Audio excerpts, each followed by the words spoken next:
Napakaligaya at kahanga-hanga kung nagbabalik siya. Di nag-iingitan, di nagtatampuhan, kundi nagmamahalan. Sarap magpuri, kay sarap magpuri, kay sarap umawi sa Diyos nating Ama. Iniipon niya tayo na magkalapit upang magsama-sama ating mahalin. Ating mahalin bawat isa. At lagi nang masaya. Salamat, Panginoon. Salamat, Panginoon Ama, sa ganda ng iyong balat. Kung nais mong ligaya, tayo'y magsama-sama, magpuri at sumamba. Iwanan ang problema, patungo sa maganda. Lumayo sa pangamba, katotohanan ay langit, kay Kristo ay lumapit.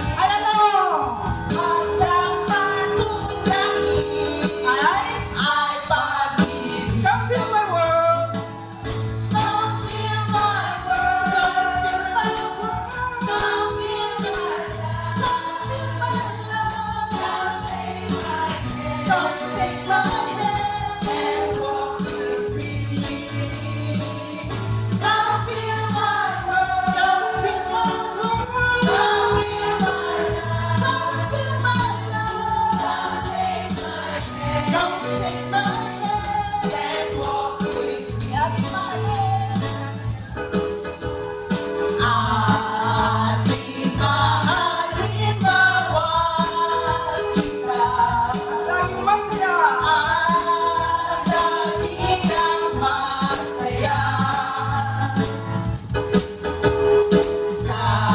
Salamat, Panginoon Ama, sa ganda ng iyong balat. Kung nais mong ligaya, tayo'y magsama-sama, magpuri at sumamba. Iwanan ang problema, patungo sa maganda. Lumayo sa pangamba, katotohanan ay langit, kay Kristo ay lumapit. Hanggang patungong langit ay pag-ibig.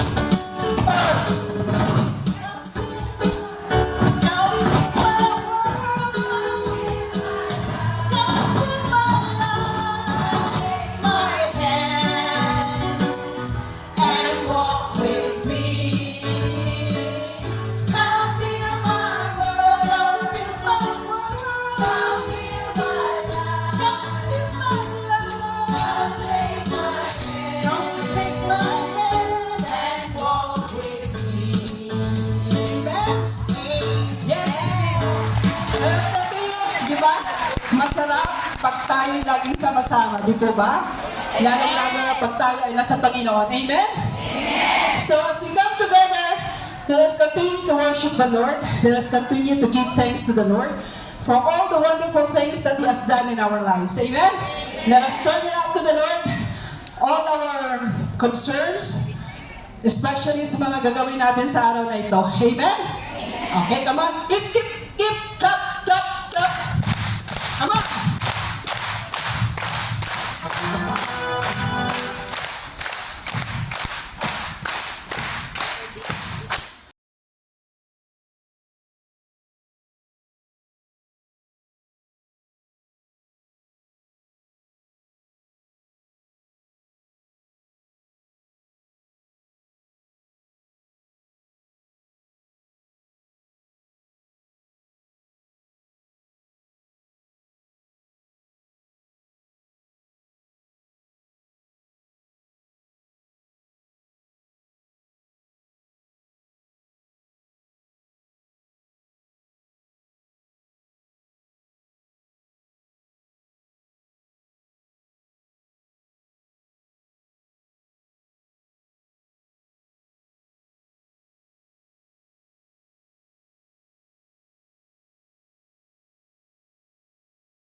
the word.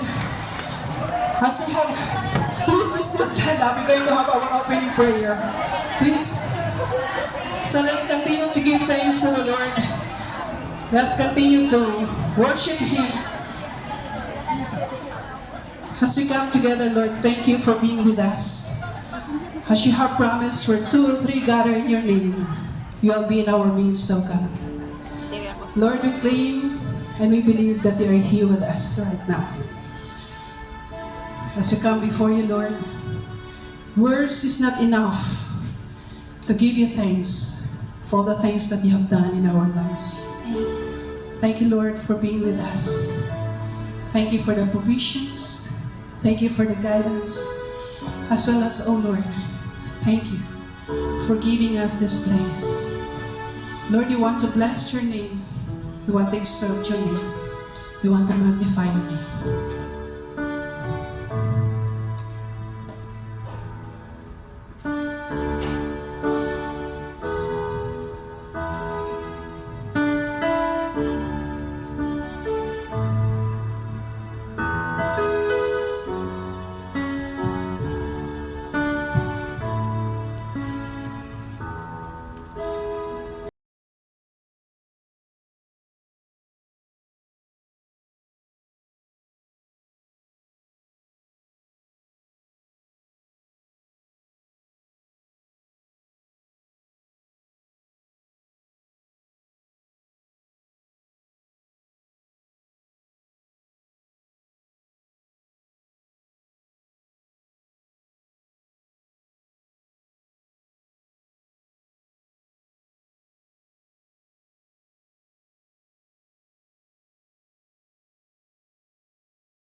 We worship you. We give you thanks. As the Lord, as we come together today, we offer to you everything, oh God. We lift up to you our speakers, Father Jay and the chaplaincy, and for all of us who gather here. May the words that we hear will manifest a minister in our hearts, oh God. Thank you for giving us a unifying heart, O Lord. A heart that will long to be in your presence, O Lord. A heart that is willing to serve for the glory of your name, O God. Thank you, Lord. Thank you for being with us. Thank you for everything. Yes, in Jesus' name we pray. Amen.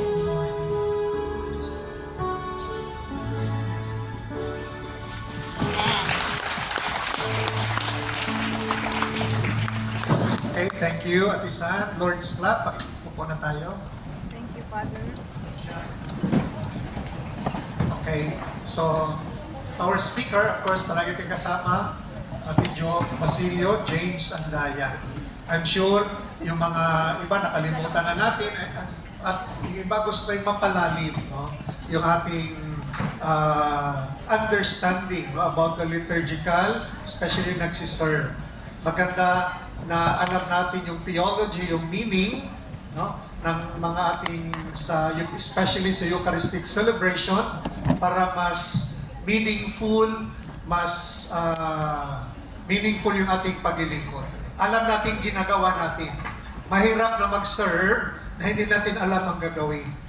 Di ba? Pero kung alam natin yung meaning, yung theology, mas madali nag-serve. At in that time, yun ang way to offer it to the Lord. Dahil alam natin. Kasi pag hindi natin alam mag-serve, anong ka nga, pero inisip na kayang sunod. Anong sunod? Imbis, nakafocus tayo sa Eucharistic celebration, nakafocus sa tuloy, nakafocus ka na sa serving mo. Where in fact, yung ating pag-serving, that is our offering to the Lord. Pero pag hindi natin alam, doon ka nakafocus sa serving mo, hindi na sa pagpupuri sa Panginoon. Okay. So yun ang gusto natin na parang pag alam natin mas maganda mag-serve, natural, spontaneous. Parang part na yan. No? Pag nagsiserve tayo, bahagi na yan. Because in serving, hindi lang nagsiserve, o hindi lang nagmama si Father, hindi nagsiserve yung lector, after server. Serving it is for the whole church.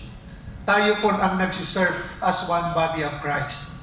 So that's why every year, we try yung ating chaplaincy to Filipino migrants to have this liturgical celebration para alam natin. That's why yung mga photo dyan, ginagamit natin sa Mass, paulit-ulit namin pinaprint para pag sinabi na Father, pakuha ng siboryo, alam natin ano yung siboryo. Okay? So alam natin yung mga vessels, yung mga book, kunin mo yung sacramentary, alam natin yung sacramentary. Tingnan mo sa ordo, alam natin yung ordo. Okay? So, mas maganda po. And especially, every time na yung sa diocese, no, meron po tayong English pastoral, English for pastoral, for English speaking. No? At gusto nga ng ating bishop na matrain din tayo sa mga liturgical celebration. Kasi sometimes may napuntahan daw siya, tapos yung parang lector, parang hindi siya na-appreciate yung lector. So dapat yung proper, yung standard ng pagsiserve natin. Okay? So later on, pag may mga tanong kayo, later on na lang after the talk. Tapusin mo na yung talk natin, isulat yung mga tanong nyo. Okay? Later on, i-discuss natin sabay-sabay. Okay? Or every other talk. Pero may mga question naman, parehos lang, pareha lang. Huwag na lang i-tanongin. So, pwede isusulat o pwede mo sa microphone. So, first part, let us call Ate Jo Basilio for the deepening, no, yung ating liturgical understanding. Let us welcome Sister Jo Basilio.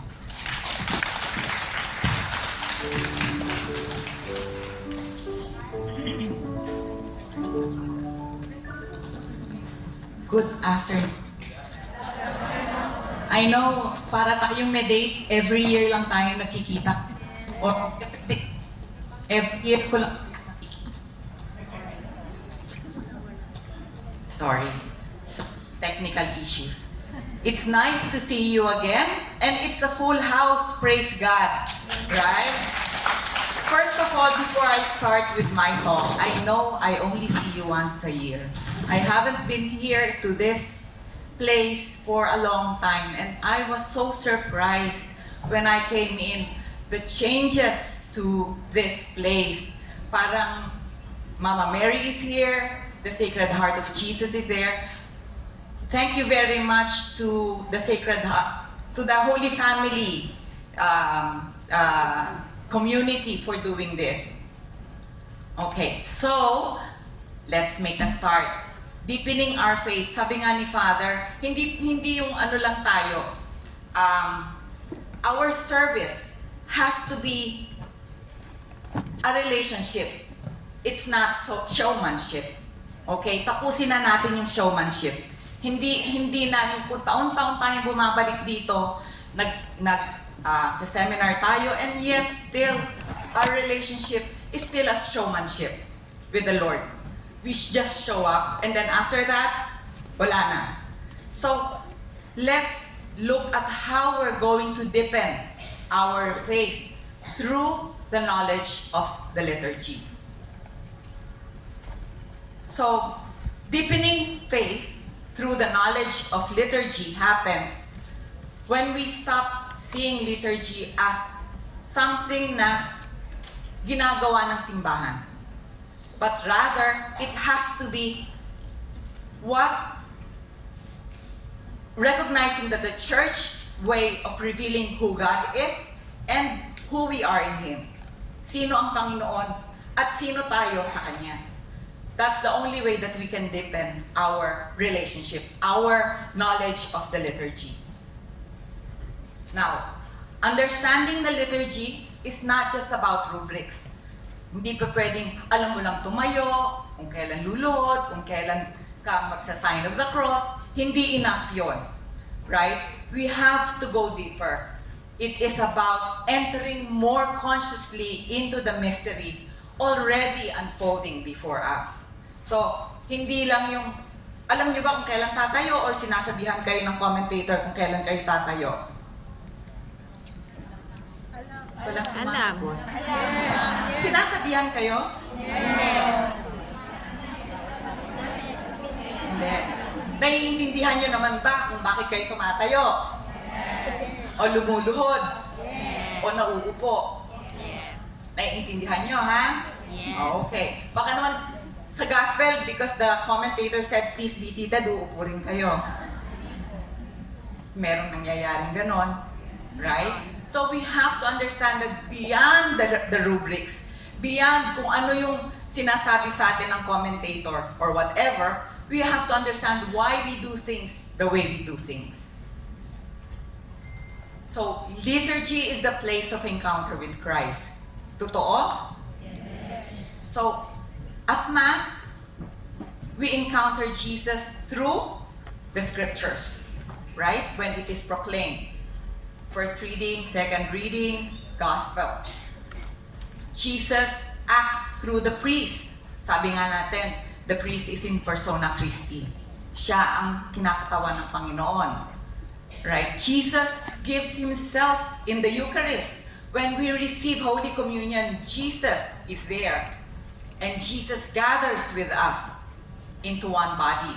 He being the head and us being the body. Right? So, if Jesus were only a figure, then sayang naman yung pinagse-celebrate natin ng liturgy. But because He is present in the Mass, our faith is true.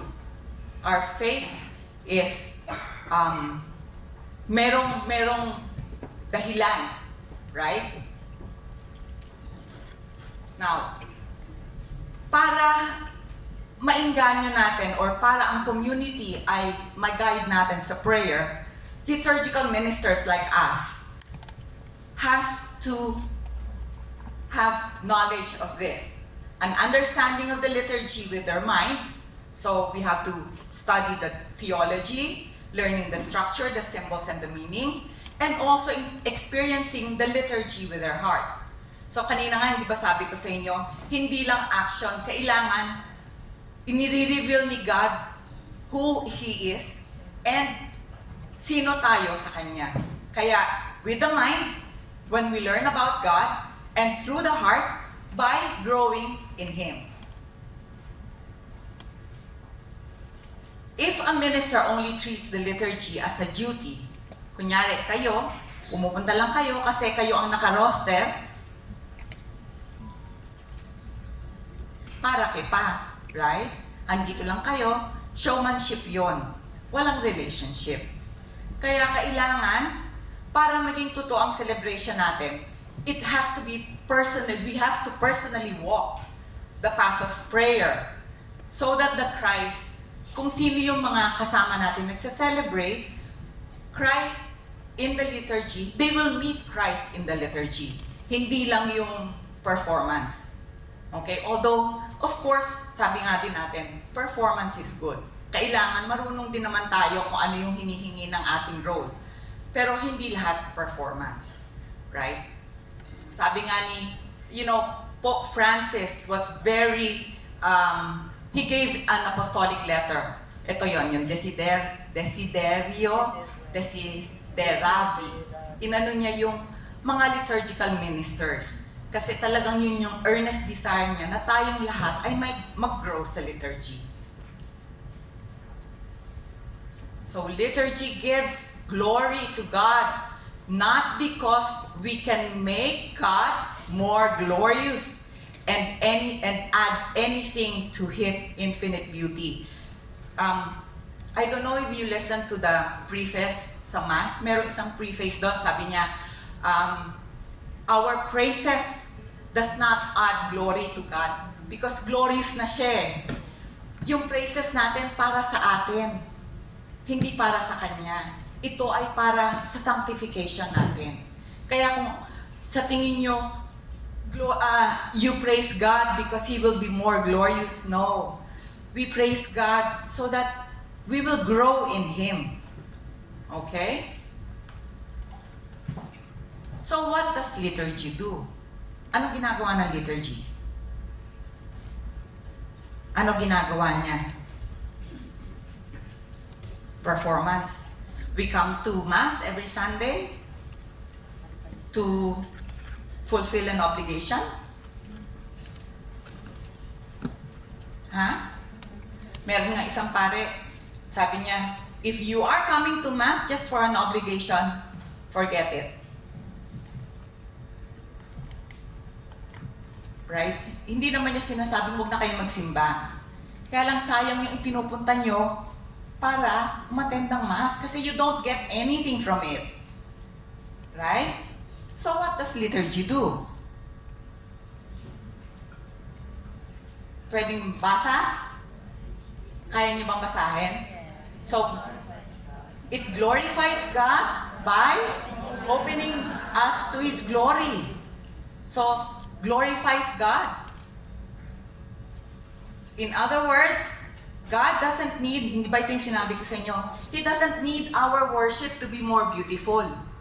But we need liturgy so that His beauty can reach us.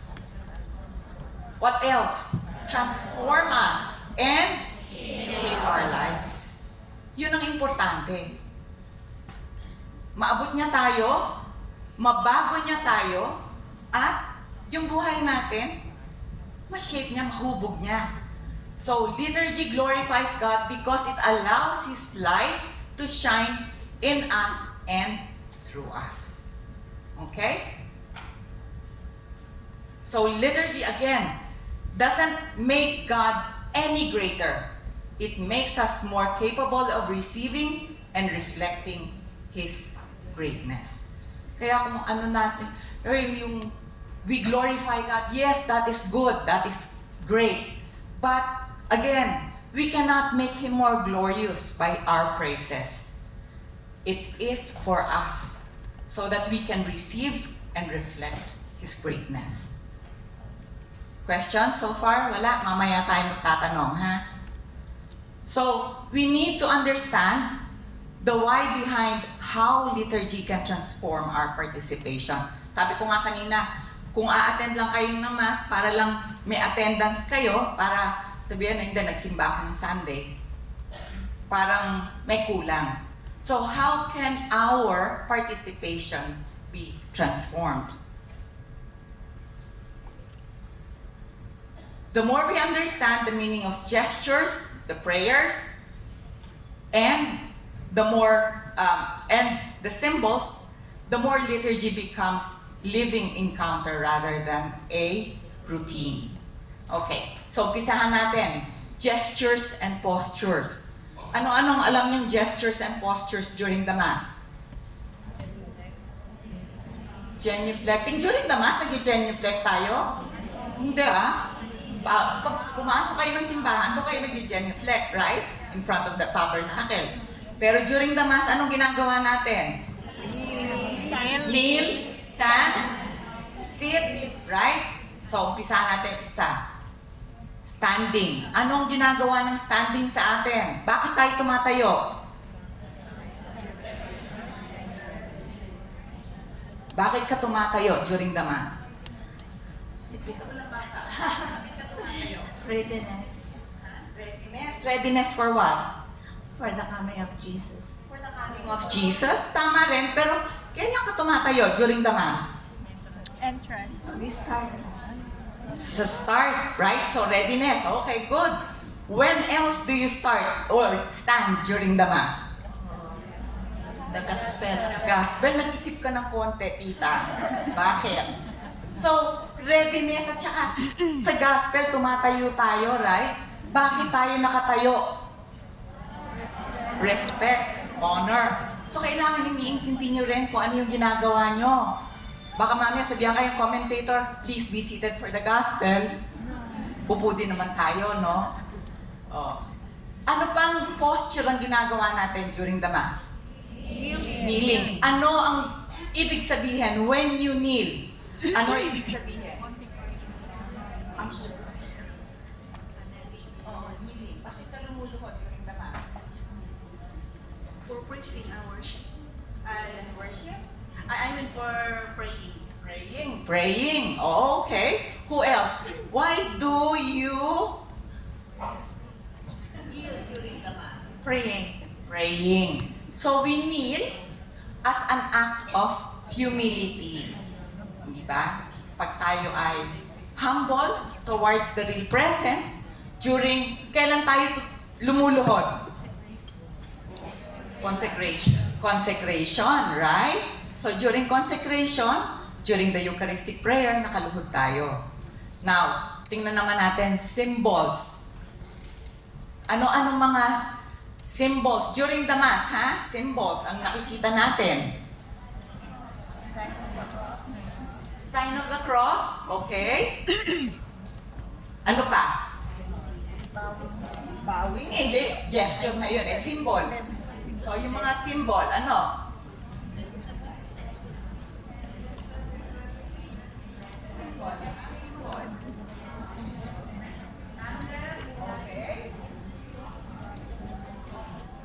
Incense. Ano, what signifies the incense? Rising up to heaven, right? Okay.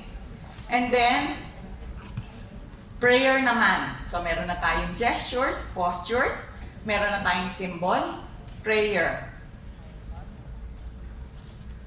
Ano yung prayer na dinadasal ng pare na ginagather niya lahat ng ating mga prayers? Ay, our Father. Okay. Sabi ko na nga sa inyo kailangan natin ng malaman kung ano. Hindi ba yung collect? Yung collect. Right? Isa ng misa, sasabihin ni Father, let us pray. Doon niya ginagather lahat ng prayers natin. So, collect. So, Collect. kailangan.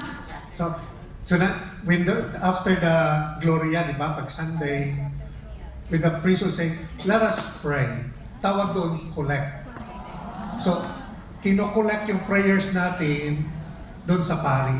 That's why mga intention natin doon yung that's why tawag collect. It is the prayer of the church. Oh, di ba? Ginagather niya lahat ng ating mga prayers and He lifts it up. Okay? So ngayon, alam na natin, right? So at least may dagdag tayong kaalaman. So all this, when we know what these actions signify, we pray them, not just perform. Kaya nga sabi ko sa inyo, relationship, showmanship. Hindi na showmanship, relationship. Okay? Next. The liturgy roots us in Scripture. So sometimes our Protestant brothers tells us, kayong mga Catholic, wala kayong alam sa Scriptures. Totoo? No. Ha? Totoo? Oo? Pinatinig ako, oo. Kuya James, oo daw. Oo. Well, I beg to disagree. You know, ang parts of the Mass are all taken from Scriptures. For example, sa umpisa pa lang, meron na tayong kinuha from Scripture. Ano sa tingin mo yon? Umpisa. Kinakanta natin, especially pag linggo. Yun, natinig ko na. Gloria! Gloria! Sino nag-proclaim ng Gloria? The angels, right? When Jesus was born. Right? So the angels at Bethlehem, so Scripture. What else is taken from Scripture? First reading. Siyempre, of course, yung readings, yeah, right? But later on, kinakanta pa rin. Psalm. Very good. Yung Sanctus, it's taken from Isaiah, right?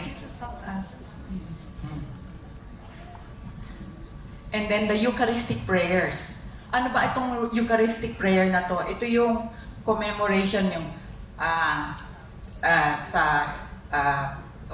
na-mental lang ako. The Last Supper. Yung sa Last Supper, right? The Supper and the Passover. Ito yun yung commemoration niya. And then, dismissal. Ano to? Yung sinasabi ng priest, go and praise the Lord. Saan to nakuha sa gospel? Sabi kay St. Matthew, ano sabi? Go and make disciples, baptizing them in the name of the Father and of the Son and of the Holy Spirit. Right? So, kaya tayo rooted in Scripture ang liturgy.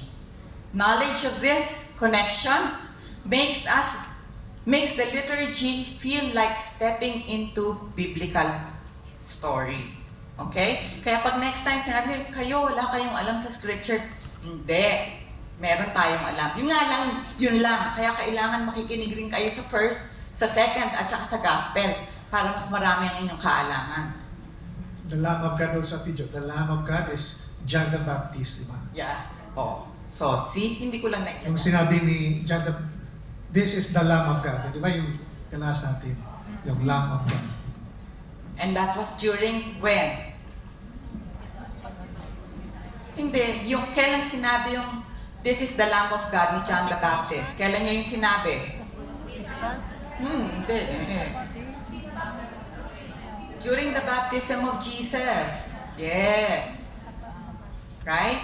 Okay.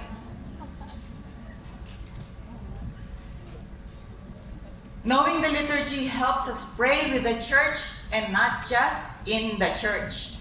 So when you start asking, what do I get out of the Mass? Instead, how is God forming me through the church's prayer? Then, nagdideepen na ang ating relationship with the Lord. Hindi yung ano lang tayo, what do I get from the Mass? Ano nakukuha natin sa misa? But, yung transformation, kailangan yung transformation. Okay? Liturgy teaches us to encounter the mystery. Ano-ano ito? Yung symbolism, yung ancient truths, so from salvation history, theological depth, the heavenly reality, the more we surrender to the mystery with awe and love. Okay. Strengthens community. How can the liturgy strengthen community?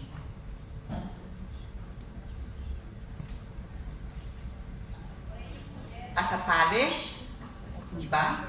Dahil kung linggo-linggo, pumupunta kayo sa simbahan nyo, Linggo-linggo, the same people ang inyong namimit. Right? So nagkakaroon kayo ng sort of camaraderie, sisterhood, brotherhood. Right? Sister, saan tayo? Oy, holiday ngayon, saan tayo pupunta? Right? We are also united to the global church, to the communion of saints, to the worship that echoes to heaven. Okay, kaya tayo dito lahat, magkakapatid, this is our community. Right? In conclusion, authentic liturgical formation, we need to learn liturgy from the inside. Not just alam niyo yung rules, alam niyo yung rubrics, but the meaning, the spirituality, and the theology, so that we understand what we celebrate. A celebration that does not evangelize is not authentic. Just as a proclamation that does not lead to an encounter with the risen Lord in the celebration is not authentic. So, kailangan ng celebration natin always an encounter with the Lord. Otherwise, para tayong symbol na maingay lang tayo, right? Wala tayong laman, wala tayong substance. Okay? Then, James, would you like to add? Or Father, would you like to add? Okay, so, well, that's malalim yung presentation natin, Joe, because that's more of theological sa Eucharistic celebration. So, maybe I will add na once we enter into the Mass, it is the worship of the community. Nawala na yung individuality natin. Parang tayo na yung nag-worship as a people of God, as a body of Christ. Di ba sabi niya, tayo ay naging bahagi ng katawan ni Kristo. So, once with the Mass, wala nang kanya-kanya doon. Hindi na tayo taga-Africa, wala nang Kenya-Kenya doon. Once we enter the Mass, it is the work of the church. Okay, the work. That's why hindi sabihin na work ng choir, work ng Eucharistic ministry ng pari. No. Ang pari, that's why here, baguhin natin before yung Vatican, di ba? Yung pari nakatalikod, Kasi at that time, siya yung nag-o-offer ng Mass. Pero binago ng Vatican II. Kasi tayo pala, pari. Kailan tayo naging pari? Banyagan. Sa binyag. Di ba tawag doon ay common priesthood. Ano yon? Common priesthood. Common priesthood. Father, ano kayo, Father? Duman kami ng common priesthood, yung sa binyag namin. Yung nabinyagan kami na ordained ministerial priesthood. To do the ministry, anointing, sa Mass, confession. So, bago kami nag-ministerial priesthood, natanggap namin ang common. O sa misa pala, that's why nabago na ang misa pala, kasi pari pala tayo sa binyag, hindi lang ang pari nagmamas. That's why ang pari tawag presider, technically. Lalo na sa mga commentator, our Mass presider. Hindi Mass celebrant. Kasi tayo ang nagsiselebrate. So mas maganda, Mass presider. Kasi sinong nagsiselebrate? Tayo, pari. That's why hindi pwede palang mag-serve pag hindi nabinyagan. Kasi wala kang pagkapari noon. Kung gusto kang mag-serve, magbinyag, nandun yung pagkapari mo. Diba, tingnan mo katabi mo, mukha bang pari yan? Or makapal ang makeup? Or okay, so, yun ang sabi niya, that makes us priests. That's why, sa catechesis natin, di ba, pwedeng in case of emergency, di ba, na hospital o sa bundok, imi-desire niya ng pabinyag, walang pari. Kung pupunta ka doon, malayo pa, pwede mo siya binyagan. In case of Emergency. katabi mo po. Katabi mo yung asawa mo, ito binyagan. Okay.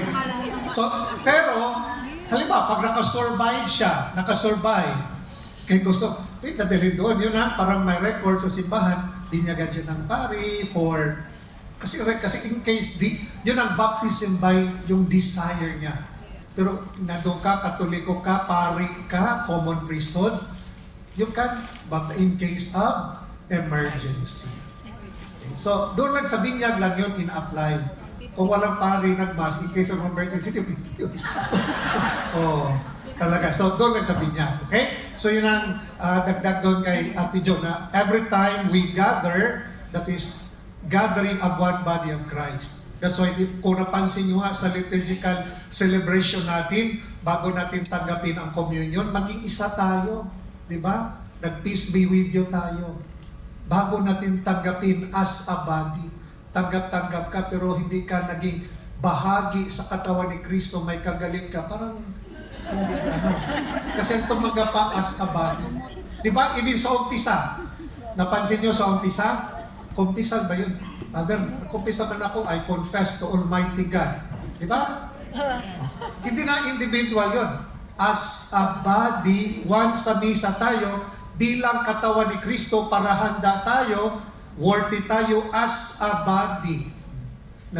Confess Almighty God. Okay? So, hindi siya individual confession. Nagkumpisal ako kanina sa misa. Nagkumpisal ako. Nag-confess na ko yun.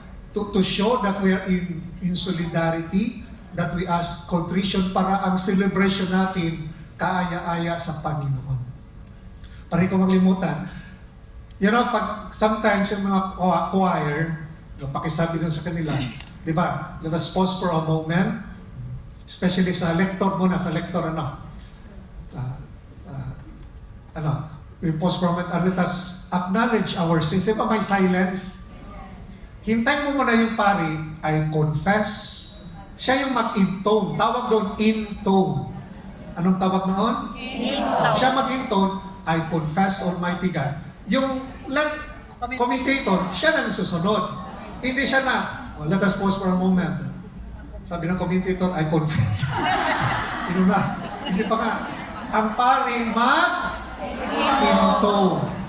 Hintay pagkatapos, I confess Almighty God, susunod ka kaagad. Hindi ikaw mag-lead kasi hindi ikaw nag-preside. Sino nag-preside? Siya yung mag-intone sa saluin ng commentator. Okay. So, ganoon din sa choir. Palagi ito. Di ba ngayon, confess Almighty God, ito my brother, Almighty God, di ba may absolution, no? Pag kung hindi kakantahin yun, sasabihin ng parang, Lord have mercy, Christ have mercy. Pag wala, kakantahin yung, Lord have mercy, gano'n. Halimbawa, pag yung iba, sinabi na, let us pause for a moment, acknowledge our sins. Tapos mamaya, kakanta kayong, Lord, mag-confess ka muna. I confess. Pero dalawang part yan, kasi meron doon isa na, Lord, I'm not worthy, Lord, have mercy. Christ, have mercy. Lord, forgive us our sin. Lord, have mercy. Pwede yun. Dalawang option kasi yun. Pero pag magsinabi mo, I confess to Almighty God, meron din yung Lord, have mercy na kakantahin. Pero, huwag ka agad papasukan ng kanta. Hintay mo muna ang sabi ni Father, I confess, kakantahan. Pag walang kanta, alam ni Father, sabi ni Father, Lord, have mercy. Lord, have mercy. Christ, have mercy. Tapos, Gloria. Nakuha ba? Yes. So, yun ang at isa pa rin, hindi ko makalimutan, sa lector, a commentator. Diba? Pag sa gospel, diba? Anong sinasabi ng commentator? Iba, let us all stand for the gospel acclamation. Tama ba yun? We stand for the gospel. Yung acclamation, diba? Kata, hallelujah, hallelujah. The Lord is my shepherd and I shall want. Hallelujah, hallelujah. Yung acclamation, yung maliit na isang sentence. Yan ang acclamation. So we stand, not for the acclamation, we stand for The gospel. so hindi pala proper yung sabihin, let us all stand for the acclamation. To make an acclamation, pag gospel, pwede na upo. So let us all stand to honor the gospel. Or let us all stand for the gospel. So nakuha, kasi yung acclamation, yung binabasa nyo ng isang sentence, yun ang acclamation. Kasi pag hindi siya kakantahin, i-recite mo siya, para na siyang kinakanta. Maski walang kanta, pag sinabi mo ang acclamation, yun na yung introduction sa gospel. Para lang hindi ko makalimutan. O baka mamaya makalimutan. Okay, so masyadong mahaba yung additional ko. Later on, wala bang question regarding kay Ate Jo kanina? Yung meaning ng mass, symbols, importante yung symbols. Bakit nakaluhod? Kasi walang arthritis, hindi luhod. Humility, di ba? Parang pinaka-adoration. I-remember natin yan. At yung pagpasok pala ng simbahan, di ba? Sa simbahan, meron tayong tinatawag na although may mga simbahan dito na walang tabernacle doon. Yung tabernacle nila na doon sa likod. Like St. Thomas, Annunciation. Pero pag nakita nyo yung tabernacle, doon tayo magbabaw. Naintindihan? Hindi doon sa malaking image. Kasi yung tabernacle, di ba, that's why may kandila. Doon siya present. Kung saan yung tabernacle, doon ka titingin. Doon ka luluhod. Doon kayo issue mo respect. Hindi doon sa big, although kung walang tabernacle, din doon ka sa show respect na yung representative presence ng Panginoon. Okay, yung sa tabernacle. Okay? So now let us welcome Brother James Andaya. Maraming salamat po. Isang mapagpalang hapon sa ating lahat. Isang mapagpalang. Ala, tulog na po kayo. Isang mapagpalang hapon po sa ating lahat. Afternoon, sir. Amen. Nasaan po yung mga altar servers dito? Yan. Sige. Pupuntahan ko kayo mamaya. Okay. So before we start, kaya ko po tinanong kung nasaan ang mga altar servers. What is an altar server? What is an altar server? Huwag niyo po ako sasabihin, they serve the altar. Binaliktad niyo lang po yun. What is an altar server? Assistant. So, may altar server dito.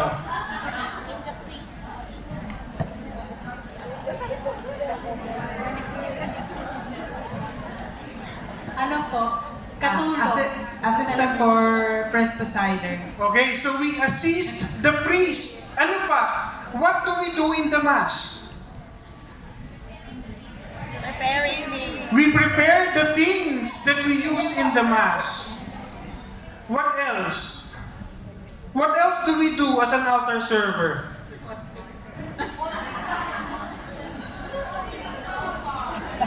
We hold the cross, so we hold the sacramentals. What else? Oh, we hold the candle. Yun nga po, we hold the sacramentals. What else? Oh, the candle. Okay, we hold the candles. Ano pa po? Apart from that, meron akong isang gustong sinabi last year na marinig sa inyo. Sabi kanina, altar servers assist the priests. Do we only assist the priests or the clergy? What else? We also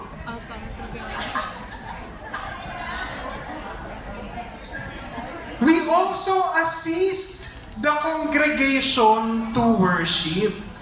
So tayo po, hindi lang po tayo nag-a-assist sa priest, but instead, we also assist the congregation to worship. Yung altar servers po, at the altar serving is a representation of the congregation helping the priest.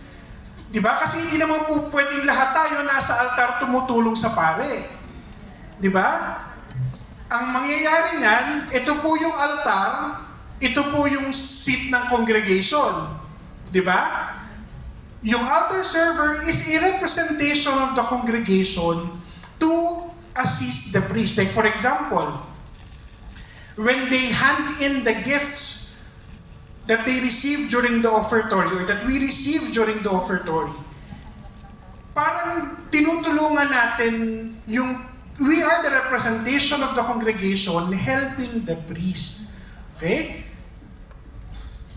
So, yung pong topic natin this afternoon, it's not more on the technical side of being an altar server, but instead, it is more of the theology and the spirituality of the altar servers. Kasi di ba last year, I think it was August or July, when we had the Congress, the Altar Server Congress. So, it's more of the technicality of being an altar server. We give the catechesis about the liturgy as well. But this time, it is more of the spirituality of being an altar server. So, altar servers are trained to assist in the Mass to make our liturgical celebrations more efficient, reverent, and beautiful. So, ang altar server pala ay nandoon para makatulong maintindihan ng tao yung nangyayari sa misa. So, when we assist in the Mass, when we use the incense, for example, kanina nabanggit ni Tito Jo about the incense, right? Yun yung sinabi yung symbol. What does the incense symbolize? It symbolizes our praise, our prayers rising up to heaven. Di ba? And in the context of the scriptures, kailan ba ginamit ang insenso?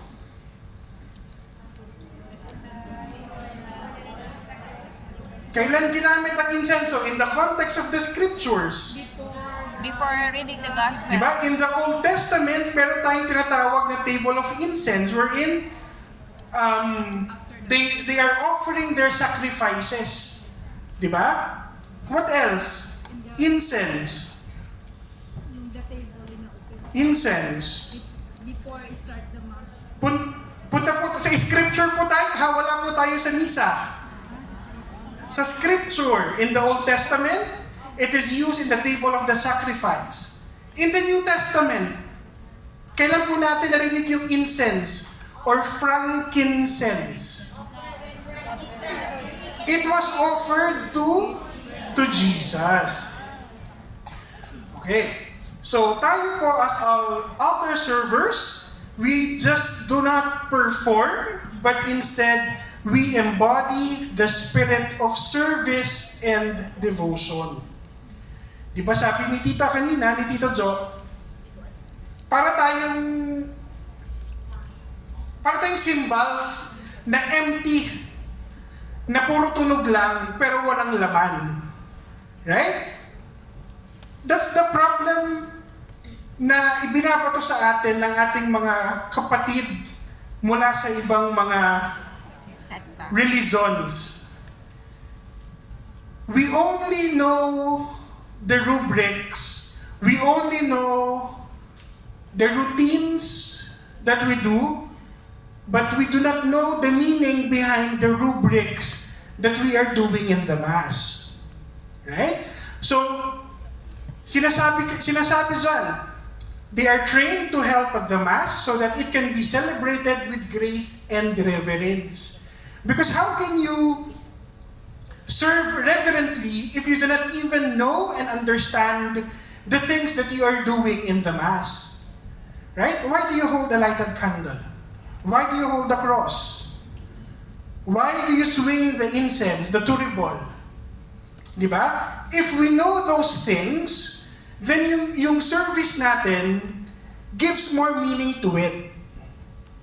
And even tayo, as an altar server, mas parang nandun yung puso natin, yung isip natin sa ginagawa natin.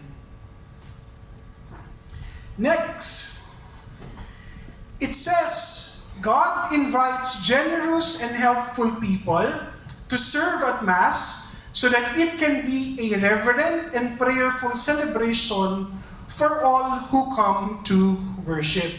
Always remember, we are all called. Right? God has called us, those who are willing to take the task and the responsibility to become an altar server. Hindi po tayo pumunta doon para lang maging part ng isang ministry na hindi naman po natin alam yung ginagawa natin dun sa ministry na yon. Right? Kasi for example, if yung isang altar server, inaya lang yung kanyang kaibigan to join the ministry to become an altar server, hindi po magtatagal yung altar server na yon. Correct. There will come a time, aalis. Not unless na nagkaroon siya ng transformation. Right? Not unless na talagang isinabuhay niya yung ginagawa niya sa misa. Diba, nabanggit ni Tita kanina, in the liturgy we encounter Christ. Diba? It's a total different experience if a person have encountered Christ dun sa ginagawa niya. And that gives more meaning to what we are doing. Okay. In order for us to have reverent and beautiful celebration, we need to have a systemic catechesis of servers and also a discreet supervision of our sacramental and spiritual life. Okay? So, part po ng ating formation, we have two. So, a systemic catechesis, and the other one is to have a good sacramental and spiritual life. Hindi po ito extra load sa atin bilang altar servers. Take of it as a grace. Take it as a gift. Kasi not everyone is given that opportunity to have a good catechesis of what we are doing. Not everyone has been given a good catechesis about the liturgy, about the Mass. And also, what is good is that we have accountability. Like for example, we remind each other to confess, to receive communion. Hindi yung magsisimba lang tayo pag tayo ay magsaserve. Ang tawag po doon ay hindi lang po showmanship. Ang tawag po doon part-time. Di ba? Dahil pa po natin yung mga direktor, pupunta lang po tayo sa isang lugar kung kailan po tayo magsaserve. For example, if you're an auditor, you will only go to a certain area if you're going to audit. Di ba? Kung minsan hindi pa nga tayo nagsisimba, magsisimba or makakapagsimba lang tayo kung kailan tayo magsaserve. My dear friends, it is not only for altar servers, but it also covers all liturgical ministries of the church. Right? So, tayo, bilang magkakapatid sa pananampalataya, we can always remind each other. Diba? We are accountable for our fellow brethren or our fellow ministry members. Okay. So why catechesis is essential in forming altar servers? Why is catechesis essential? Bakit natin kailangan pag-aralan tong mga ito? Why do we need to undergo formation? Ayan. Nawala na ang mga kamay ng altar servers. Ayaw nang magtaas. Bakit po natin kailangan ng catechesis? So that we will know how to, we will know what to do. Para alam natin kung ano yung gagawin natin. What else?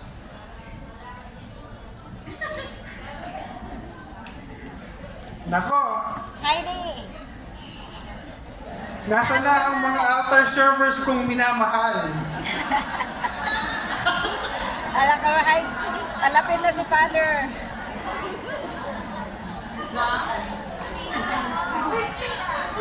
Ayan, nagtuturoan na sila. Talagang may teamwork ang mga altar servers. Okay, so,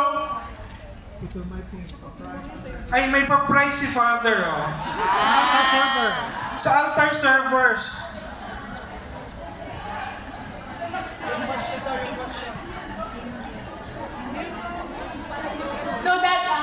that we can have more reverence in our serving in the liturgy. So we can serve reverently in the liturgy. Thank you po. Anong parish kayo? Saint Joseph. Central. St. Joseph Central. Uy, happy feast day sa inyo sa St. Joseph. Sino pa?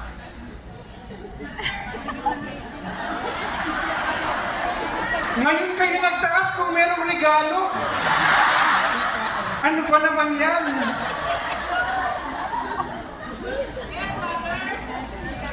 So that we understand.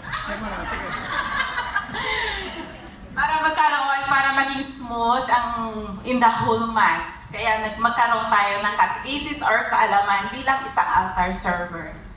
Thank you po. So, in order for us to have a good flow of the liturgy as we serve, diba? And also, sabi ko nga po kanina, we give more meaning to our service kasi mas alam natin yung ginagawa natin. Yes. Okay. May isa pa sa kanina, brother. Sige po. So that we need to understand the mystery. So, we need to understand the mystery behind. Thank you po. very much. Okay. So, ano po ba yung mga pinagsasabi ko? Hindi ko po ito inimbento. Yes, Ito po ay nasa mga liturgical books. sa liturgy nga. Particularly the first one, it is in the general instruction to the Roman Missal. Saan po ba natin nakikita yung GIRM? General Instruction of Roman Missal. Saan po natin nakikita yung GIRM? At nakikita natin, before we proceed, welcome natin si Father Kiko. Nandito, hello Father Kicks. Kasama po. Tayo naman para makita yung kagwapuhan. Sa Pilipinas ko na siya ngayon nagbibisyon at mabalik yan hopefully next year. CICF. Yan, si Father Good afternoon Francis. po, Father. Okay. So, saan natin nakikita yung GIRM? General Instruction of the Roman Missal. Nandun po yung mga guide lahat, reader, lector. Yes. Nandun po siya sa First page. first part of the Missal book. So the first few pages of our Roman Missal, doon po natin nakikita yung GIRM. So it says there, General Instruction to the Roman Missal presumes that the servers knows the action, gesture, and norms of the liturgy.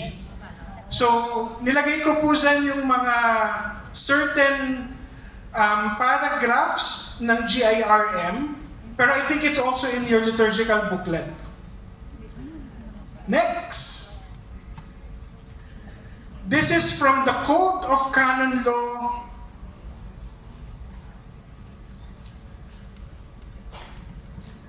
Lay persons who permanently or temporarily devote themselves to special service of the church are obliged to acquire the appropriate formation required to fulfill their function properly and to carry out this function conscientiously, eagerly, and diligently. Okay? So tayo po, we are grateful, naging fruit ng Second Vatican Council, the lay people have been given the opportunity to serve in the different ministries, di ba? Kasi before, it is only intended para saan? Para sa mga magpapare. Okay, next. This is a Vatican II document. Sacrosanctum Concilium 29, servers, lectors, commentators, and members of the choir also exercise a genuine liturgical function. They ought therefore to discharge their office with sincere piety and decorum, demanded by so exalted a ministry and rightly expected of them by God's people. Consequently, they must all be deeply imbued with the spirit of the liturgy, each in his own measure, and they must be trained to perform their function in a correct and orderly manner. What do you think will happen if meron tayong altar server, first time, clean slate, sinama nyo mag-serve sa inyo sa altar? Oh, magkalat. Para kayong may kasamang special child. Kasi kailangan nyo siya palaging alagaan. I don't have anything against special children, pero it's like that. Parang ganun yung comparison. Diba? Instead of you serving wholeheartedly, nakafocus ka dun sa ginagawa mo, nakafocus ka sa liturhiya, pero ang nangyayari, ay, may alaga pala ako. Or kung minsan, ang nangyayari, for example, rubrics natin during the Confiteor, through my fault, through my most grievous fault. Pag first time yung ginagawa, mangyayari yan nakaganyan sa altar. Tapos titingin siya sa katabi niya, bigla siya magkakaganon. Di ba? Hindi naman niya alam yung ginagawa niya. So, in order for us to fully understand the service that we are doing, we have to go or to undergo proper training and formation.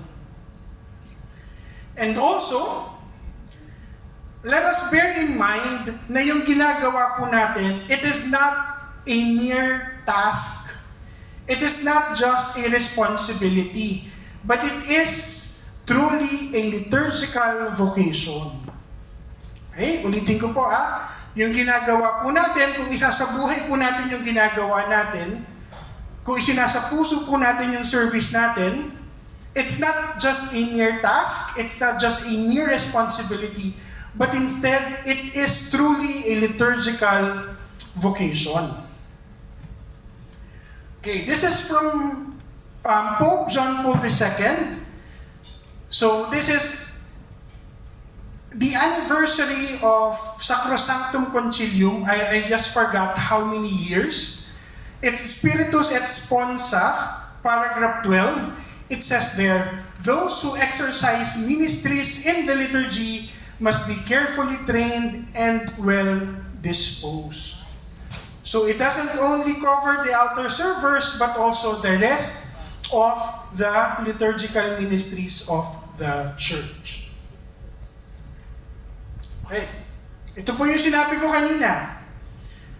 Altar serving is not just a technical job, but instead, it is a liturgical vocation. Why do you think it is a liturgical vocation? Why do you think it is a liturgical vocation? Para akong nanunuhol?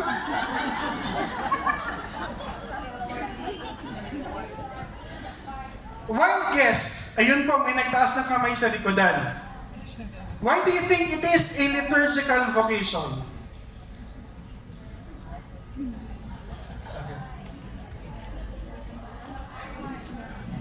Liturgical vocation.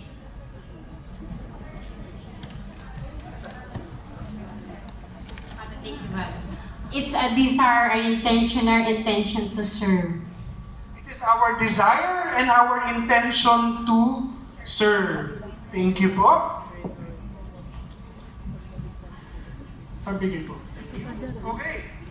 So also, kalam po. So sabi niya kanina, it is our desire and our intention to serve. So meaning, buong puso mong ginagawa yung service mo. But also, come to think of it, you are on the altar, or you are at the altar. You are closer to the mystery of the Eucharist. Di ba palagi ko po itong sinasabi, you are on the altar, you experience the mystery of Jesus firsthand. Di ba? Kasi pag nag-consecrate si Father, nung bread and nung wine, it becomes the body and blood of Christ, and you were there katabi niya. Right? Without proper catechesis, it means nothing. Pero for us, liturgical ministers, particularly the altar servers, it means a lot. Right? Because it is the totality, it is the treasure of the faith. Because it is Jesus, His body, blood, soul, and divinity. It is truly Him. Okay? So if we understand, ganun yung feeling natin. It's not just mere bread and wine. Okay. Our service is transformed from just assisting the clergy at Mass into participating consciously in the Paschal mystery. Okay? We become participants of the Paschal mystery. So for the altar servers, you're not just assisting now. If alam mo, sa puso mo, sa isip mo, it is Jesus Himself, then you are there, fully conscious, aware of what is happening. Diba? Parang, for us, mas meaningful yung service natin. And pag ganun, we are going to give our very best. Diba? Palagi ko nga pong sinasabi, serve at least you as if you are going to die tomorrow. Right? Because if you are going to die tomorrow, truly you're going to give your very best the day before. Okay. Konti lang yung nag-amen. Lahat tayo gustong mabuhay. Okay. So reverence cannot be improvised. Hindi po yan isang snap ng finger na ganon. Reverence is formed, it is taught, it is practiced, and it is internalized. So we can serve the altar better if we have the knowledge and understanding of what we do in the Mass. Okay? Reverence requires understanding. So sabi ko po kanina, you cannot serve reverently if you don't understand what is happening in the Mass. If you don't know why you hold the candle, if you don't know why you hold the cross, if you don't know why you are washing the hands of the priest, if you don't know why you're offering the incense, right? You cannot show deep reverence for something that you do not understand. Diba? Parang sa atin, kumbaga, yung isa, nakapanood niyo po yung Tanging Yaman. Sorry, I know it's a very old film, pero yung moment ni Gloria Romero being the grandmother and ni Shaina Magdayaw.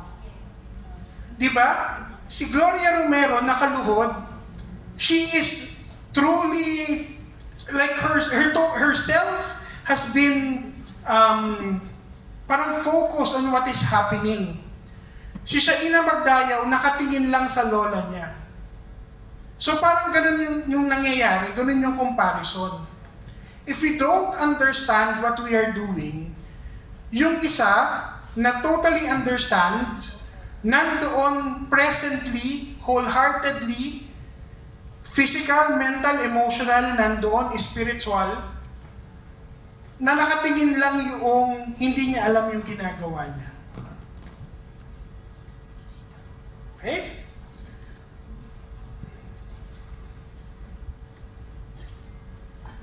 Okay. So understanding gives meaning to our gestures. Our gestures becomes act of worship rather than a choreography. So balikan po natin yung sinabi ni Tita Jo kanina. tatanggalin po natin yung showmanship. When you are there, hindi tayo nagpapakitang tao. Our ministry should go from within. It should flow. Our internal disposition should be shown when we are in the Mass. So, it is not a choreographed movement. Alam ko lahat tayo, we want perfect service. Especially, pag entrance procession, for example, meron tayong tinatawag na cadence. Alam niyo po yung cadence? Cadence, hindi po kadena. Hindi po kadena. Ang cadence po, yung parang yung swaying ng mga servers. Kasi lahat yung pagpasok nila, parang calculated. Di ba? Parang mas magandang tignan. So, it's more than that. It's more than the cadence. Okay? Without meaning, our service is an empty worship. Right? And reverence is a fruit of formation. So in order for us pala to serve reverently, we have to really undergo formation process. Huwag po nating mamadaliin. Wala naman po tayong hinahabol na time. Huwag po natin gawing half-baked. Kasi kung manok po yan, ang labas na niluto nyo, hilaw, magkakaroon po tayo ng salmonella. Para po tayong magda-diarrhea after. Okay? So reverence is the fruit of formation. It grows from understanding, from practice, from example, and from spiritual discipline. Okay. Now, we go to the other part, sacramental and spiritual life. Why is it essential?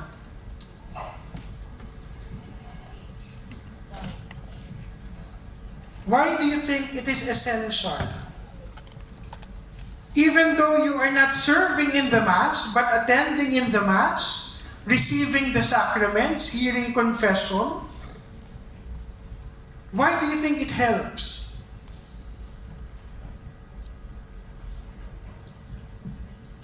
Grabe, pag seryoso talaga, tahimik tayong lahat. Because it helps us. Why do you think it is needed? Why do you think it is essential? Because it gives us life of grace. Di ba? Tayo po ay pinupuspos ng biyaya.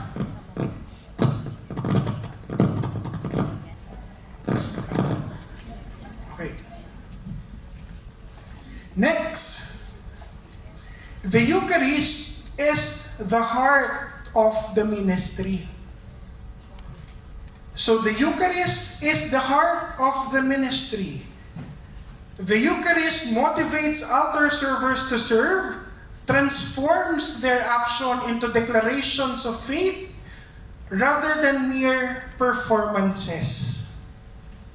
I repeat, the Eucharist motivates altar servers to serve, transforms their action into declarations of faith rather than mere performances.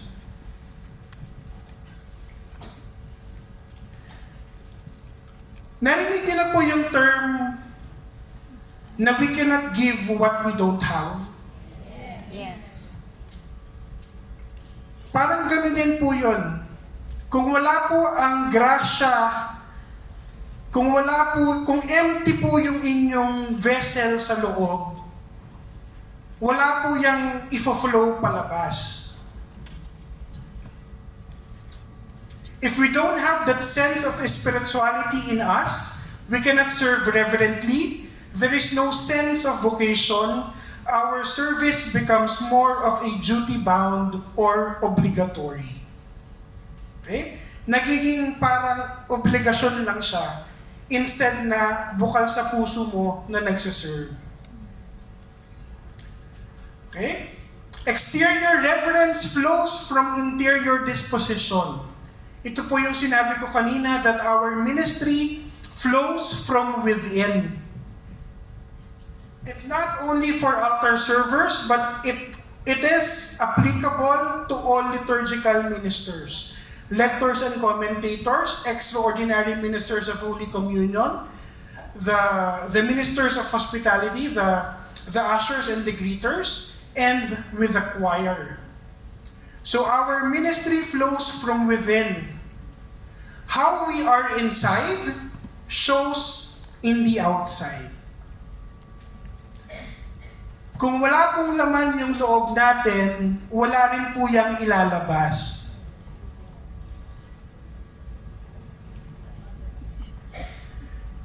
Your service just flows, you exude grace while serving.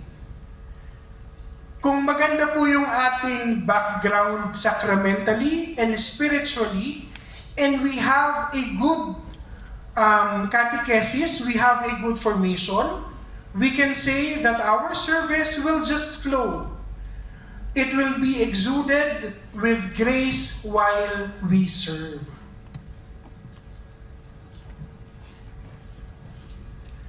Serving at the altar presumes a life of grace.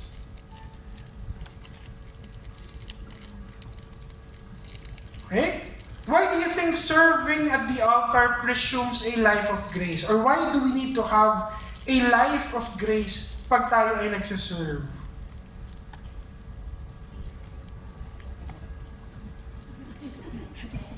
Masyadong malalim?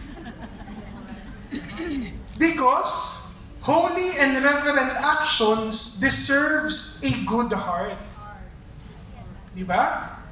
We deserve, or the Lord deserves a good heart. So my dear sisters and brothers, we are not saints, but we should be guided towards a good life. Okay? So tayo po, sa ministry natin, ang goal natin is magkaroon ng buhay na puspos ng biyaya at grasya. Hindi po puspos ng grasa. Okay? Buhay na puno ng biyaya at puspos ng grasya. Hindi grasa, hindi disgrasya. Okay?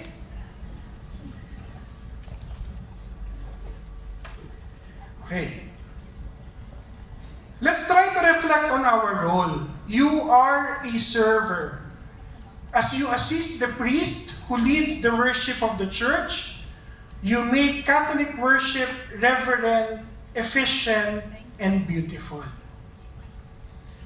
Imagine you are serving. How can you make that reverent, efficient, and beautiful service? Servers, you play a vital role. Because sometimes, what happens is that the congregation follows what the servers are doing. Diba? Kung mali yung ginagawa nating rubric sa altar, minamali rin natin yung mga congregation natin na hindi alam yung ginagawa din nila minsan. Kung minsan sinabi ng commentator, please kneel, hindi naman kailangan lumuhod. Pati yung altar server, lumuhod. Diba? Dapat alam natin yung ginagawa natin. Diba? Presence of mind. So instead na lumuhod kayo, if you know what you are doing as an altar server, what you're going to do, you can just have a hand signal. You can do like that. Para tumayo uli yung tao.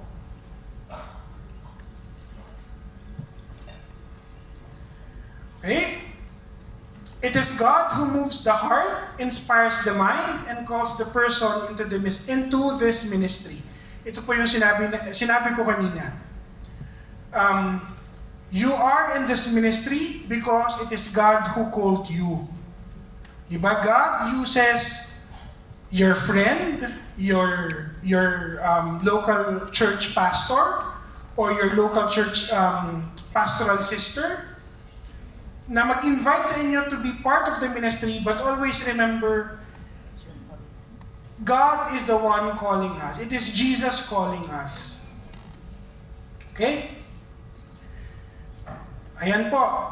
So paano ko sinabi na it is Jesus calling us? Because our identity as altar servers is rooted in Christ, and it is connected to the priestly anointing that we have received during our own baptism and confirmation. Ano nga ba po yung na-receive natin na anointing nung tayo ay bininyagan? Tataas ko na naman yung pangsuhol ko. Yes po.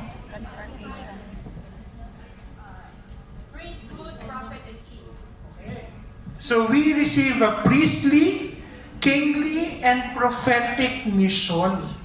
And as we serve in the Mass, we practice our priestly anointing. It may not be, of course, the ministerial priesthood, but by the essence of our baptism, we are practicing that mission. Okay. Okay. Servers, you embody the spirit of service. Your primarily role is to assist the clergy during liturgical celebrations. This service reflects the teachings of Jesus, who came to serve rather than to be served. Alam niyo po ba yung motto ng altar servers? It's almost the same motto as the deacons. 2 words. To serve. Yung isang word is serve. Pero yung isa is it's love and service. Diba? That's why meron nga po tayong kantang Amare et Servire. To love and serve. Altar serving is a wonderful service that gives praise and glory to God. As an altar server are helping the priest and the congregation to pray and to express their love to a faithful and generous God. So ito po yung kaninang sinabi ko na, yung tinatanong ko po sa inyo, sabi ko hindi ko naririnig yung isa. Ang sinasabi lang natin palagi is we help, we assist the priest. But we also forget na we also help and assist the congregation, so that they will have a full understanding of what is happening in the Mass. Serving in the church is both a privilege and a responsibility. Privilege, yes, because not everyone has been called to this service. Pero wag po natin ilalagay sa ulo natin yung ating pagsaserve. Kasi ang feeling natin tayo ay over-privileged.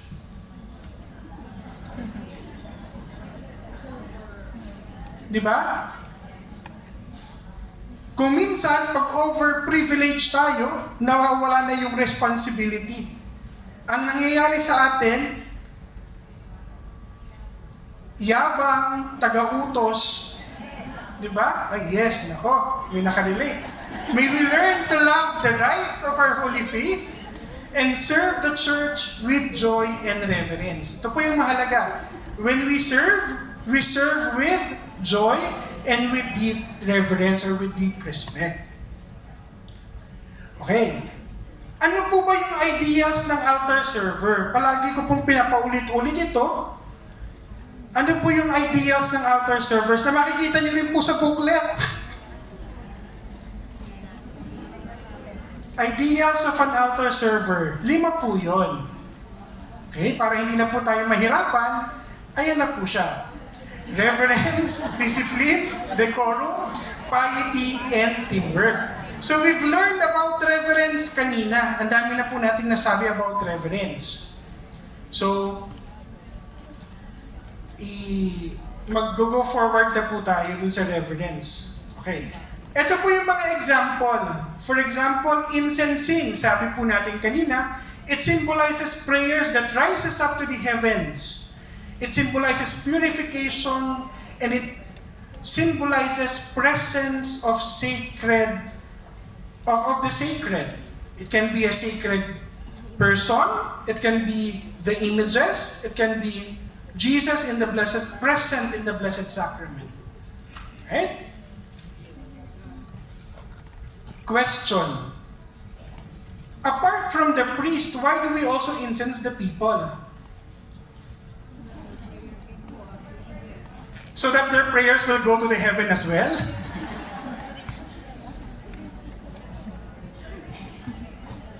Because, tignan niyo po yung mga katabi niyo. Because we also is a representation of Christ, right? We are one body of Christ. That's why yung congregation, ini-incense din. Okay. Incense recalls the Old Testament altar of incense. Ito po yung sinabi ko kanina. And also, the Revelation's image of the angel offering incense with the prayers of the saints. And also, yung inoffer ng Magi to Jesus or the wise men.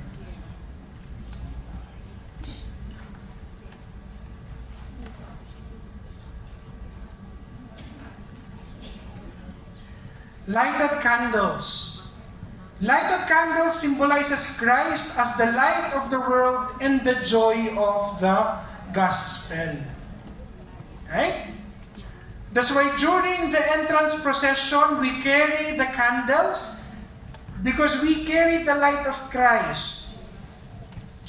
When the priest is proclaiming the gospel, we carry the candles because it is Christ Himself that we receive in the divine word.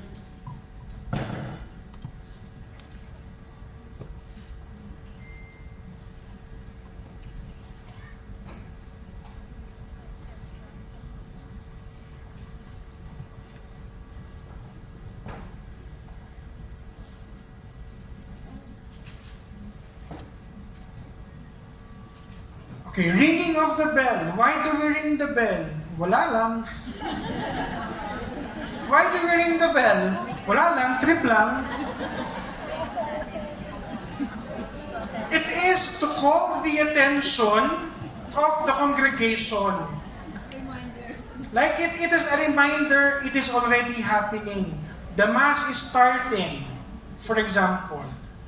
The mystery of the transubstantiation. Ano yung transubstantiation? The bread and the wine becomes the body and blood of Christ. Right? What else? Anong parts of the Mass pa na we ring the bell? Sometimes it gives us a signal for communion as well. Okay?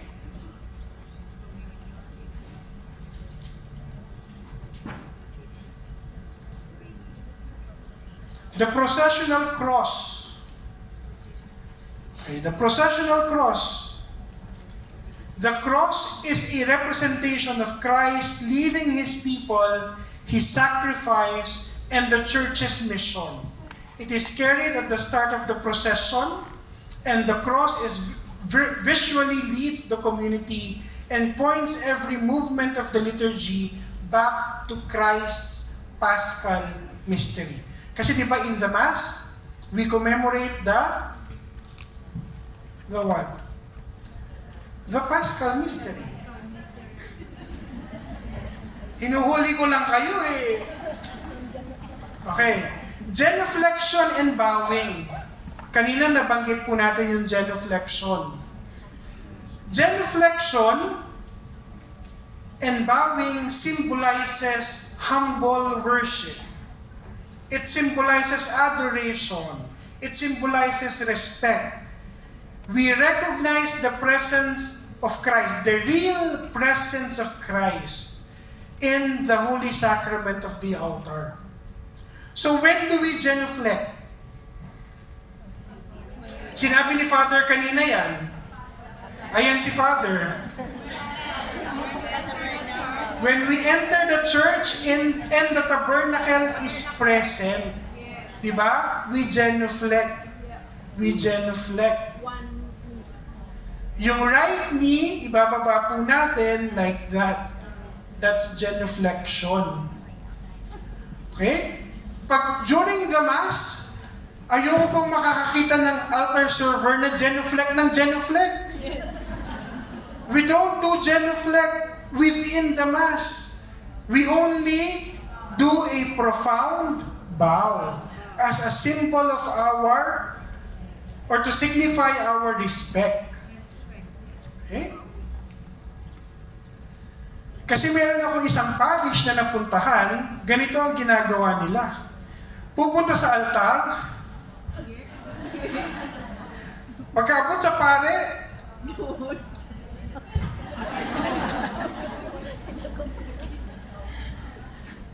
sa isip-isip ko habang nagmimisa, kawawa ang patela ng batang ito. Kawawa ang tuhod niya. Okay? Okay, discipline. Ano po ba yung discipline? This is one of the ideals of altar servers. Yung kanina po, we just go over yung ibang mga symbols, gestures that we do in the Mass or that we use in the Mass to show reverence, di ba? If we understand what we are doing, we can serve reverently. Next is discipline. Part of that discipline is training. Good training and proper discipline, the rituals and ceremonies of the liturgy can be carried out in an orderly and solemn manner. So ito po yung goal natin. That's why po, pag tayo ay magsaserve, we see to it na hindi po tayo dadating pag mag-entrance procession na. Kasi what if meron tayong mga last-minute instruction? Di ba? And it is important for the altar servers to talk to themselves, among themselves. What are we going to do? Or what am I going to do in the Mass? You try to assign certain tasks para smooth flow. Di ba? Hindi na tayo magtuturoan. Kung minsan, nasa magkabilang side tayo ng altar, naka-praying position kang ganyan, bigla kang gaganyan. Di ba? Pangit naman tignan.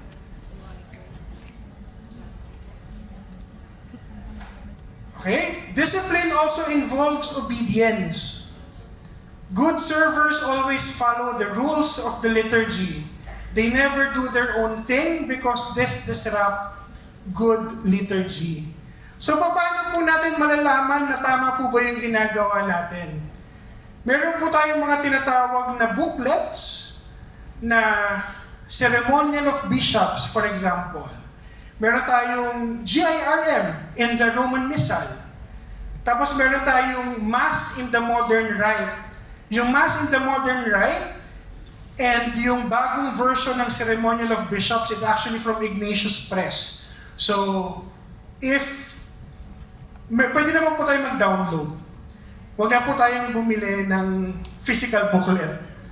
Di ba? Downloadable naman po siya. Parang metro.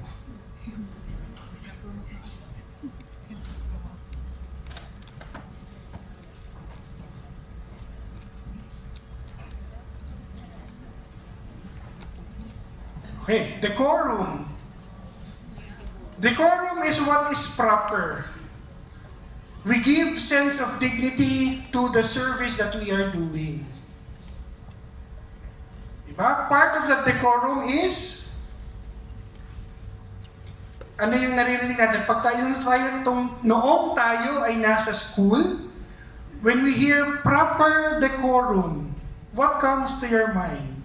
Proper uniform. Di Di ba? We dress properly as well.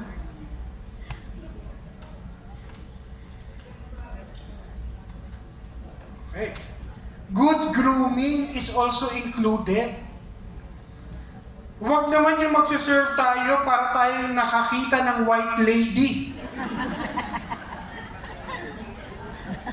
Di ba? Palagi ko pong sinasabi, pag meron po tayong servers na mga outer servers na ladies, as much as possible, pwede po tayong maglagay ng may net para malinis tignan. Nakaban yung buhok para hindi yung buhok kung saan-saan napupunta.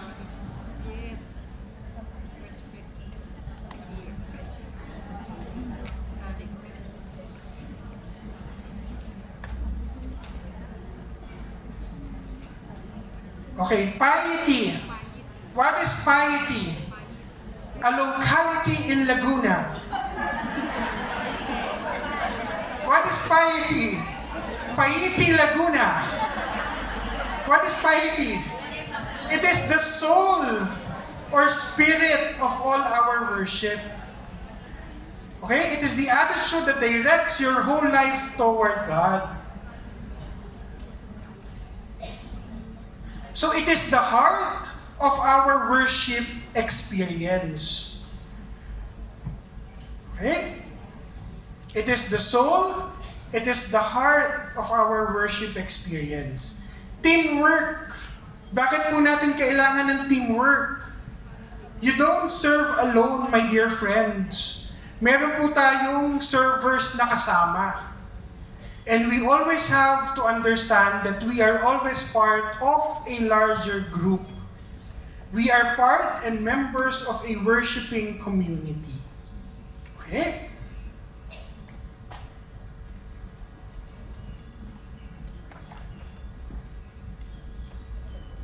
Okay. Punta po tayo sa procedural questions for outer servers. Okay. When do I bow? When do I genuflect? Yung genuflection, nasabi na po natin kanina. Yung bowing, when do we bow? We bow before the priest, we bow before the altar. Pagbababa po tayo sa sanctuary, before we go down, we bow. And then pag-aakyat po tayo, before we go back, we bow before we go to our seat. What do I do with my hands when walking or sitting? Yeah, ayan, altar servers. What do we do with our hands? Parang hikaw nakadangling. Always in a praying position. Pag tayo po ay maglalakad, we are holding into something. For example, may hawak tayong liturgical book, for example. Pag may hawak tayong liturgical book, we hold it like that. Dalawang kamay. Huwag po tayong parang papasok sa school na ilalagay natin sa kilikili natin yung liturgical book. Okay? Pag tayo po ay nakaupo, we see to it na yung kamay po natin, it's either together na nakaganon or nakapatong sa lap.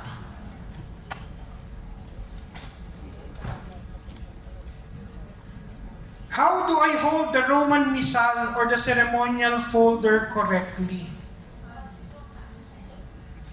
How? Sample.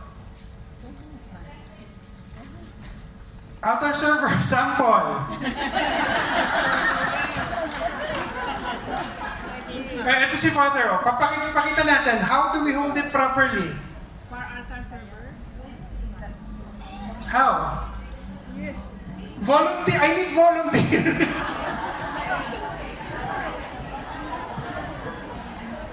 Tipo.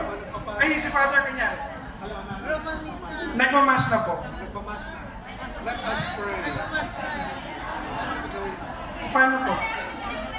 Altar server po ba kayo? Ay! Altar server. So ganito.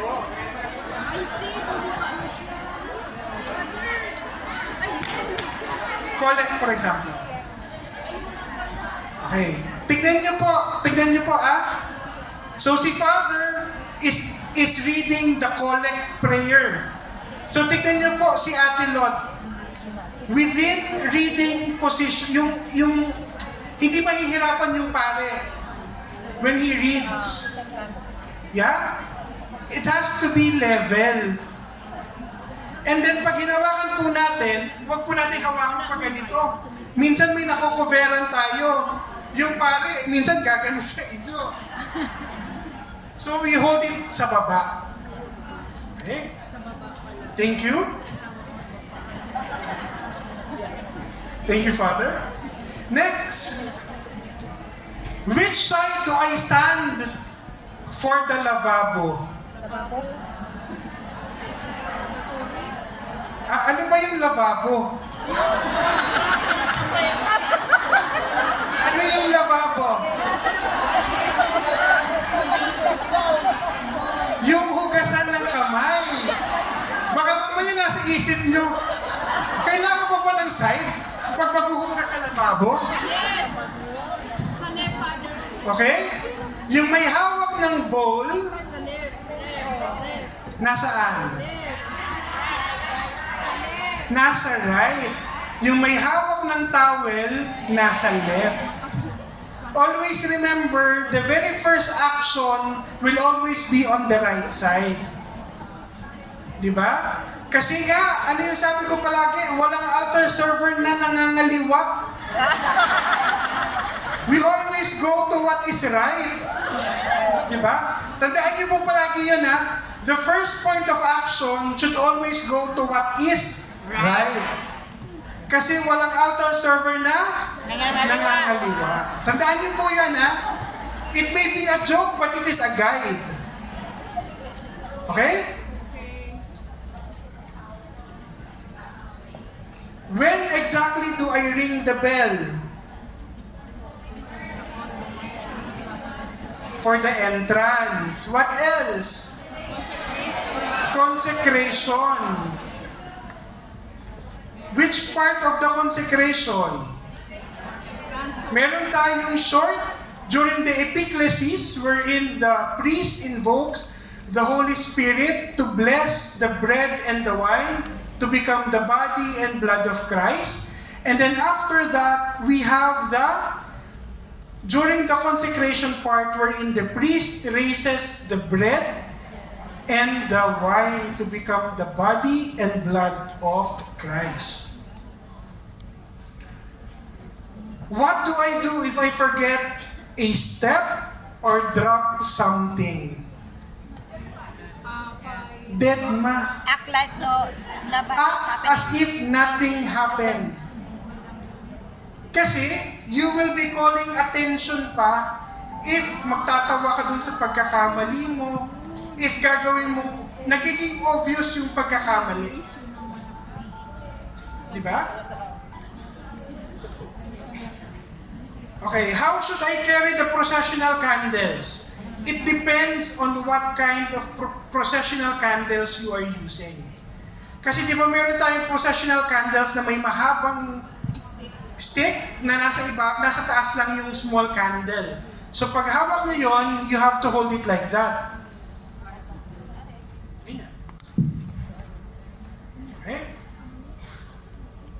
Pag yung processional candle natin, yung may mataas na candle stand, tapos may mahabang candle, we have to hold it on the side. Pag ganyan. Okay? Pag ganyan po, yung base, hawak, kunyari you are on the left side. Yung base, hawak ng right side. Yung left hand natin, malapit dun sa pinaka-bowl, na nakaganyan siya, closer to the eye. Level sa eye natin yung bowl.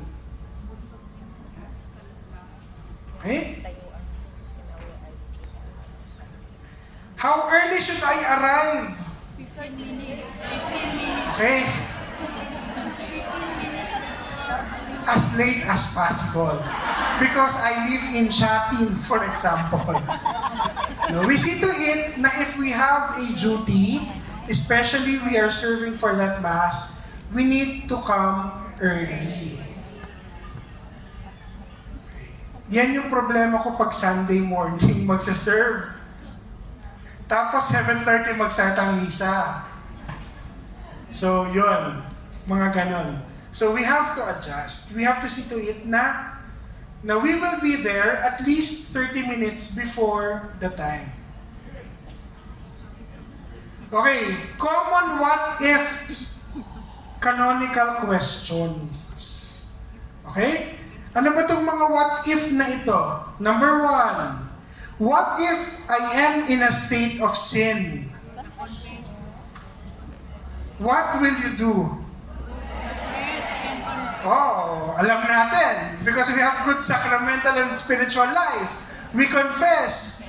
What if mahaba yung pila and you're going to serve? What will you do? Okay?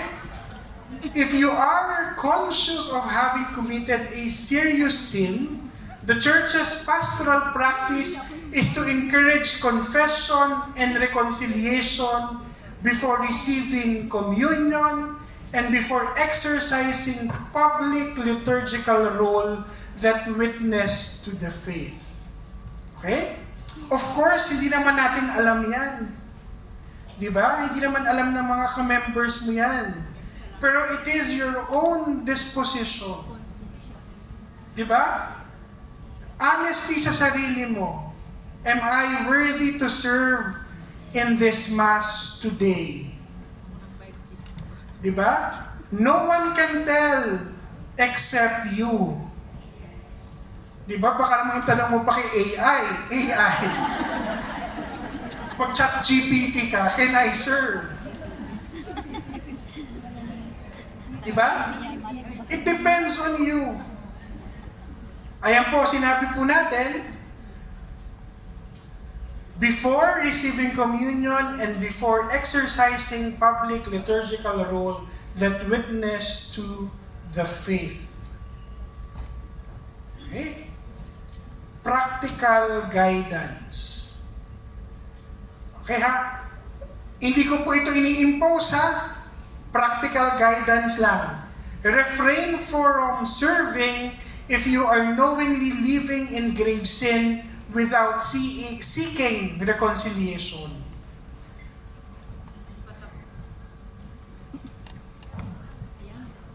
So what you're going to do? Go to confession, seek for pastoral guidance, and return to the altar service once you are reconciled again. Okay?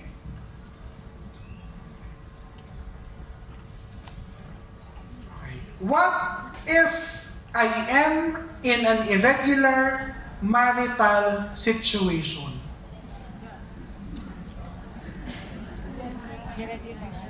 Ayan. Father, it's complicated.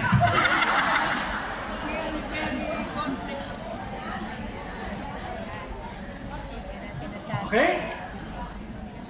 Ito naman, pastoral guidance. Look at the difference sa kanina, practical guidance. Ito is a pastoral guidance. Why? Because you need to seek the priest. Okay? Pastoral guidance. Talk privately with your parish priest about your current situation. The priest can explain whether a convalidation or other steps are needed and can advise about serving while the situation is being regularized. So ano po ba yung convalidation? Convalidation is a process na para rin po tayong kinakasal wherein yung civil marriage natin in front of the priest, yung civil marriage natin, ina-accept para rin tayong kinakasal by the process of convalidation. Pero yun is kung kasama natin dito sa Hong Kong, yung partner natin, for example. Diba? Okay.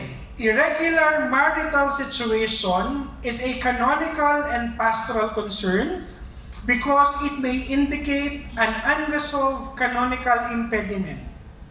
Ano yung unresolved canonical impediment, for example? For example, hiwalay pero hindi annulled. Tapos nagsasama kayo. Right? It's so complicated. Diba? Okay. So, or as much as possible, of course, we don't want naman to scandalize din yung